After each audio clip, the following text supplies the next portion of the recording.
নমস্কাৰ বন্ধুসকল, আপোনালোক সকলোলৈকে আমাৰ এই ইউটিউব চেনেলটিৰ তৰফৰ পৰা স্বাগতম জনাইছোঁ। আশা কৰোঁ আপোনালোকে এই ভিডিঅ'টো চাই খুবেই ভাল পাব। গতিকে দেৰি নকৰি বলক বন্ধুসকল, ভিডিঅ'টো আমি আৰম্ভ কৰোঁ।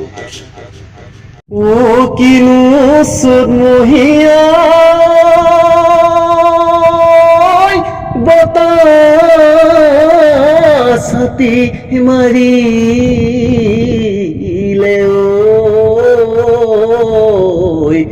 ঐ মন মোৰ বলিয়া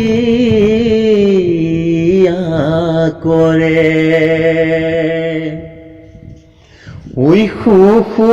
শুকুলা লৈ তৰ কহুৱা তুল কপিছে দিহিঙৰ বিৰিনা ঐ দে নাচনি বজাই দে ঐ লাহৰি গগনা থাকিব নোৱাৰো ৰৈ নাচনি গগনা মাতে শুনি দেহাই কৰে উজনি ভাতি